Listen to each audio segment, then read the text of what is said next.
Whether within our music, our art, our storytelling, or our beliefs, the human condition has always given place to the stars, planets, and other celestial bodies. It is the movements of the sun and the moon that allowed our ancestors to first reckon time. It was a miraculous star that led the Magi to the infant Christ in Bethlehem. Not only did the Romans name the planets in honour of the old gods, they have also inspired great works of contemporary music. So it is certainly no wonder that the modern world is rather captivated by space. Perhaps to a fault. With this in mind, today I wish to take you back to the late 90s, early 2000s, to discuss a different kind of star within anime. Slightly different from Giorno Giovanna. Gangstar. Is he taking the piss? One that's a little bit overlooked, if you ask me. An outlaw star, if you will. Hello friends, and welcome once again to Pilgrim's Pass. As you may have already guessed from my dulcet tenors range, I am not your eponymous pilgrim. My name is Mr. Bird. Some of you may remember me as that dickhead who imbibed slightly too much gin on the Evangelion podcast some time ago. I was asked by my good friend Pilgrim to write a short essay in keeping with the themes of the channel in his absence. Something of an exercise in keeping the pilot light on, one might say. Before I begin, I must stress that this is completely unbridled territory to me. I've never written a script of any kind, let alone one for a video essay. Furthermore, I am generally plagued with an inability to take anything with a great deal of seriousness. However, Pilgrim is a good man and a better friend, one whom I have a great deal of respect for. Even if he's not as good at chess as he thinks he is! As such, I will endeavour to rein myself in for this brief video, making my best efforts to match the usual standard of content provided. The operative word being try, of course. With that said, let us begin. Outlaw Star is a 26-episode anime series produced by the Sunrise Animation Group that first aired in Japan in 1998, followed by an English dub that aired first in 2001 on Cartoon Network's Toonami slot. This was followed by another airing on Adult Swim in 2002, both of which I'm sure members of my generation will remember rather fondly. The anime is based on a manga of the same name, the author of which, Takehito Ito, was also one of the creators of the anime. The other listed creator, A1 Hajime Yatate, is actually a pseudonym used for the collective efforts of the Sunrise Animation Group, which is apparently a reference to an Edo period poet. Who knew? Now, one point I should make herein is that the narrative of the manga and the anime do differ quite significantly, as they often did at the time. As such, this video will be more focused towards the anime, as this was the media that had the broader reach and is the one people are more likely to be familiar with.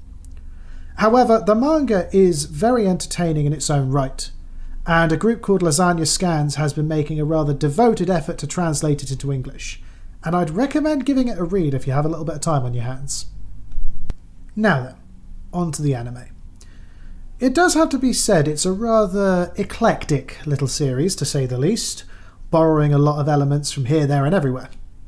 Overall, one might classify it in the space opera genre, but within that there's a lot of little touches that give it the feel of a western, there's some subplots about piracy, there's magic, there's a tournament arc condensed into one episode, thank goodness, there's a prison break, and there is a lot of Taoist imagery. There's even a talking cactus. So, just to recap, Outlaw Star is a western in space with elements of fantasy and magic. And if space westerns with fantasy and magic sound appealing to you, then you'll absolutely love Pilgrim's new webcomic Fractal Fables, exploring the cyclical and overlapping nature of storytelling with elements of the space epic, fantasy and superhero settings, using some brilliant narrative devices and artwork from Pilgrim's past. Available now on Webtoon. Read it! It has baby Cthulhu's in it! Now then. The story of Outlaw Star follows the adventures, or perhaps misadventures, of Gene Starwind. A young Earthborn man is what is known as the Toward Stars era, which sets Outlaw Star as a later entry into an existing universe from one of Takehito Ito's previous works, Future Hero Retro Story. Yep, that's actually what it's called. No, I haven't read it yet. To briefly summarise, near the beginning of the series, Gene and his partner, a young prodigy named Jim Hawking, meet the femme fatale character Hot Ice Hilda, who is a self-described outlaw. Shortly after the three join forces, they meet with the Navigator, an android named Melfina, find a high-performance ship known as a grappler ship, which they name eponymously the Outlaw Star. Subsequently, they begin a journey to find what is known as the galactic layline. On their way, they meet further crew members, Aisha Clan, a member of a race known as the Katal, and the demure, kimono-clad assassin, Twilight Suzuka. The primary antagonists are a group known as the K-Pirates, led by a powerful Tal magician named Hazanko, and his entourage of trained killers called the Anten 7. Okay, sod it, I'm just going to go off script for a second. I looked this up the other day, right? And if you type the word Anten in hiragana into something like Jisho or something like that, you get two options in kanji. And one refers to stage blackout. You know, like the point where during an intermission in a theatre and the stage goes black. Or alternatively, it can be used to describe scotoma. I mean, that might seem like something completely irrelevant, but I just love it when people think about the small things like that. You know what I mean? My apologies. I realise that was quite a lot of vague information in a very short space of time, but I am trying my best to avoid spoilers right off the bat. Despite the series being almost 30 years old, I do want you to go and watch it. It also does employ a lot of its own nomenclature, and I think there's a couple of those terms that really do merit a little bit more discussion. Firstly, the term outlaw. As you may have guessed, this term is used quite extensively throughout the series, and yet it never really gets strictly defined within its setting. The modern use of the term, I imagine for most people, is mainly nowadays to describe the legal status of an action or items being outlawed. Instead, it seems to err more towards a traditional use of the term. In its original use, the term outlaw, which extends in the English language from Old English and Old Norse to mean a person outside of the protection of the rule of law, or an exile, essentially meaning that this person could be killed by anyone with impunity. This was a title usually reserved for fugitives escaping the justice system and other such dangerous individuals. Now, this is certainly not a new concept, nor is it a concept exclusive to the Norse and the Old English. It can also be found in ancient Rome, where one could be declared forbidden from fire and water. And of course, bounty hunters seeking outlaws is a common trope of the old American West. And it is a Western in space, after all. The use of the term an Outlaw Star is quite broad, but generally speaking, it gives it this connotation of something like a badge of honour.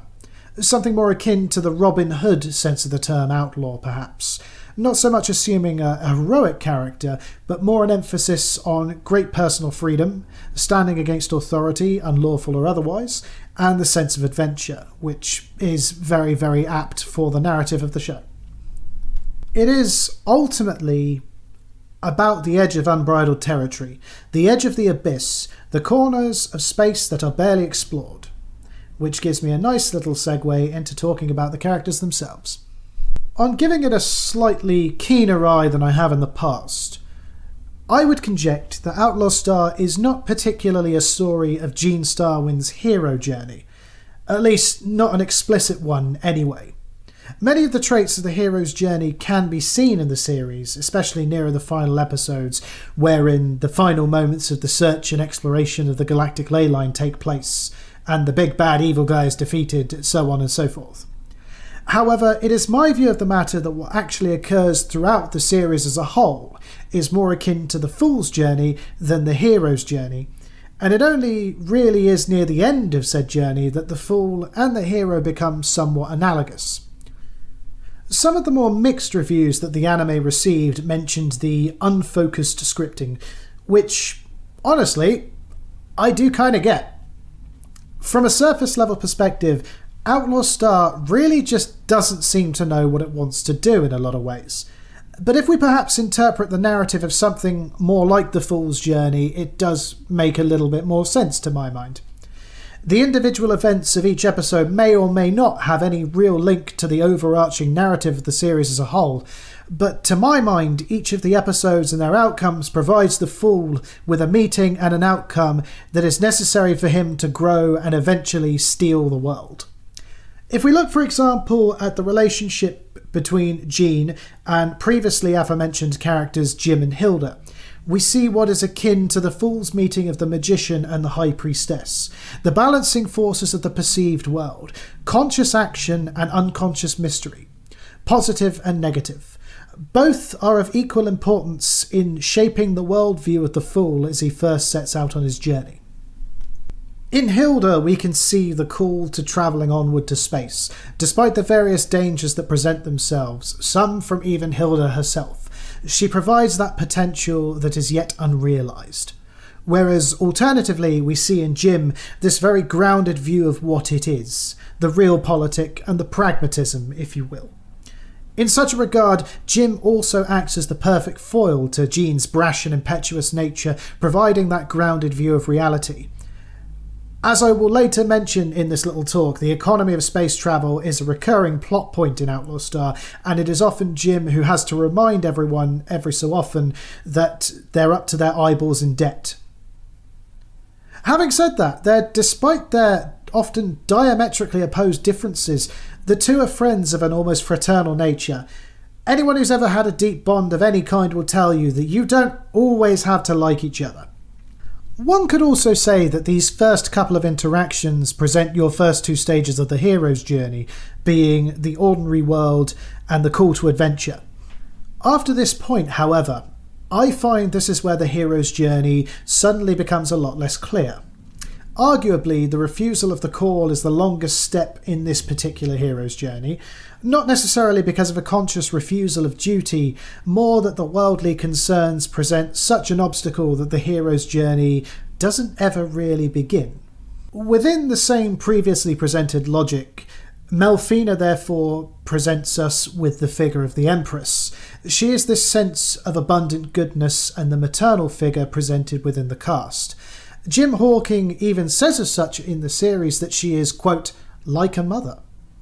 It's also noteworthy that she does also fulfill a similar archetype to Arwen as per Pilgrim's last video about Lord of the Rings, albeit perhaps in a less overt way than Arwen and Aragorn, for it is Melfina that does give rise for Jean to eventually continue the hero's journey. And she also does provide the support to the hero in his journey as navigator to the Outlaw Star. The key difference is that there is a very human element of doubt in Melfina, I find, and that I also find somewhat ironic given that she is a bio-android and the question of her humanity is something of a philosophical moot point for the show. In such a time, our Fool also meets other crewmates in his journey, such as Aisha Clan. Because what anime would be complete without a catgirl archetype, am I right? Aisha very much presents the series' comic relief. Despite being the considerable brawn of the crew, she is often portrayed being subject to part-time work and hitchhiking to make ends meet, after her brief chance encounter with Jean in the first instance leads her to essentially being fired from her cushy government job. Hey, girls got to eat after all. As for the final element of the main cast, there is Twilight Suzuka, the resident assassin of the team. She cuts through trucks with a wooden sword, which is pretty cool, honestly. She also targets the only gay character in the series. What did Ito mean by this? If there was ever a mentor character within Outlaw Star, it would be her. She presents this touch of old world class to the setting, what with the swordsmanship, the tea ceremony implications, formal attire, and the fact she doesn't openly talk about money. Unless the gambling is involved. There is something about the noble character that Suzuka embodies. And there are often moments where she does provide wisdom in a variety of forms. But with that being said, one of the reasons that I do err toward Outlaw Star being the Fool's journey is that lack of a defined mentor character, among other elements that are a little bit less defined than other hero stories. Sure, a hero story does not always need a singular mentor, but this is just one of those points that really makes the differences shine through to me. As I previously alluded, each and every one of the interactions Jean has provides a kind of lesson that the Fool needs to learn. For instance, with characters such as Shimmy, seen in later episodes, there are notions of life and death. With Sayo Wong, it's the age-old story of hope springs eternal in an otherwise hopeless place. And with Aisha, it's... Don't dick about with the girl who transforms into a sodding tiger. What's more, it is quite fitting that the scripting is a little bit all over the place. The characters take the long way round. It's a story about outlaws, and outlaws do whatever the bloody hell they like and whenever they like. Or in the case of Gene and his crew, as I previously alluded to, whatever it is they can afford. It does have to be said, one of the things I enjoy most about this series is how grounded in the realities of life it can be, despite the technological wonders and often fantastical settings. Having your own ship, especially one that is of a very high specification, and then also needing subsistence in your own right, can be rather costly. Exploration and the cutting edge of technology has often been, in and of itself, an aristocratic pursuit.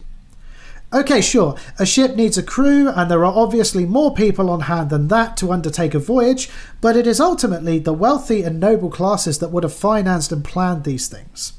There's also something of a harkening back to the popularity of flight as a recreational pursuit amongst the wealthy in the earlier part of the 20th century in some of the episodes nearer the middle of the series that centre around a space race. One of the major stumbling blocks of Gene in participating is the immense upfront cost that it entails. Kind of like buying a house, huh? So with the characters now having been discussed, one other point really worth a mention is this concept of the galactic layline. In the manga and subsequently the anime, the term used for this is Ginga no Ryumaku, or galactic dragon vein. The dragon vein is a Taoist concept relating specifically to Feng Shui, describing a geographical area, usually along a river or a mountain range, with a particularly strong collection of ki, or a path between several locations of strong collections of ki. As a side note, I find it quite fascinating that the concept of breath is such a fundamental spiritual truth, common to many religious systems, not just Taoism. Another fun fact, the previously mentioned villain Hazanko has a ship named the Geomancer, which is actually the name of a court official during the Tang dynasty in China, whose purpose it was to investigate dragon veins. Well played, Ito. Well played. So how does one get from dragon veins to leyline? The concept of a leyline is remarkably synchronous with the Taoist concept of dragon veins. It is a concept derived in the late 19th and early 20th century in Britain and Germany. In its most original form, it was an argument that straight lines could be drawn between historic structures in the British Isles representing ancient trade routes, an idea that was dismissed by the archaeological community at the time, and then later embraced by a 1960s esoteric movement which asserted that these straight lines depicted the movement of, quote, earth energies. By the time that Outlaw Star was first aired, this movement was already falling to the wayside, and probably for good reason, let's be honest with ourselves. But I was always quite impressed by the use of this very niche term as a translation of the original terminology, especially considering this was in a time before DeepL Translate made us all lazy. I'm sorry, DeepL-senpai. Please keep proofreading my Japanese business emails. Alright, now that that's out of the way, what actually is the galactic leyline? I did say I was trying to avoid spoilers in this script, but there's only so much one can avoid that on these topics, I'm afraid. Sorry. Nearer the end of the series, the galactic leyline is embellished upon. It is described as a universal library that supposedly contains the knowledge of the universe and managed by a sentient AI. In doing so, it collects the key of the universe, giving it the ability to manipulate life, death, and time. It creates this quite interesting intersection between concepts like the Tao in Taoism and more modern philosophical assertions such as simulation theory, which I was asked very nicely by an acquaintance to comment on. Given that this was released about but not exactly the same time as films like The Matrix, these ideas would seem to have been somewhat in vogue at the time of the late 90s, although the term simulation argument was first used in 2003. What's more, the idea that life is some kind of illusory reality isn't particularly new. Whether it be from Plato's cave, Descartes' evil demon, or the Bushido idea of life as dream and death the awakening, we can see this similar parallel within human thought. However, given the strong Taoist imagery that Outlaw Star implies, I would be more inclined to believe that the galactic leyline is something more akin to a rationalization of the concept of the Tao or the way of the universe, despite the fact that the Tao is ineffable as God is in the Christian faith. Perhaps this would be something that appears a little bit more obviously to people in the East, based on the fact that Taoism is obviously more common out there, and there is a lot of shared history between China, Japan, Korea, etc., whereas we in the West interpret these things with a very Western-centric mindset. So, Mr. Bird, why is it you decided to talk about Outlaw Star? You might be wondering, dear listener. In truth, your friend and humble narrator chose this partially out of a sense of nostalgia. It was a series that I enjoyed very much when I was young, and have also watched a number of times over the course of my life. High praise from me, honestly. We should also address the elephant in the room, that is to say, I couldn't think of anything else about which I might have something mildly interesting to say. And apart from that, one of the key points that really made me want to talk about this was this particular moment from the series, which is a very brief background shot from episode 2. Come on! Step right up and taste my delicious meat pies! Step right up! Yes, that's right. A rather gracefully aging older lady dressed in clothes clearly modelled on more traditional Chinese apparel, selling meat buns on a wooden stall. In space. Simple as. Now, this might seem incredibly silly to some, but what this brief scene really did for me was it forced me to think about what tradition, that is, capital T tradition, looks like in a more futuristic and technologically advanced world. Even after embracing religion, some of my views on tradition are still quite influenced by writers such as René Guénon and Julius Evola, and I believe it to be not only an important part of the human experience, but also a very important part of how we interact with both the seen and the unseen worlds. This became something I've mused on a lot more later in life, when return to tradition became something less of a vaporwave meme and more something that merited serious discussion. And I was confronted by a gentleman on this topic with the question, "But what about polio?" which I found to be remarkable, albeit not necessarily in a good way. So between that line of questioning and the aforementioned scene, I found myself affirming this belief that the old and the new can very readily coexist without a sense of extreme luddism for technology if we allow them to, and if we employ an older way of thinking about things, to which I do hope we will eventually return. The Lord of Spirits podcast is something that really explores this very, very well. There's only so much that one can elaborate upon these ideas in 26 episodes of a roughly 25-minute length, but it does seem to me that there is at least a smacking of these higher concepts that can be found within that. When one really stops and looks at what is occurring in the series, it is possible to see all these things of the old world within the narrative universe. One of the most obvious hints at this is the antagonists of the series, the K-Pirates. Amongst the various antagonists in the series, many of them are described as Tao Masters, who are practitioners of a form of Tao magic, which in and of itself is quite a stark juxtapose to the setting of the series. A world in which man has mastered faster-than-light travel, sentient AI and bionics, etc., and yet there is still this contingent devoted to this arguably much older way of understanding reality, which is something that has been lost in the materialist age we live in. That is to say, materialist in the sense that only matter exists, not as a consumerist pursuit.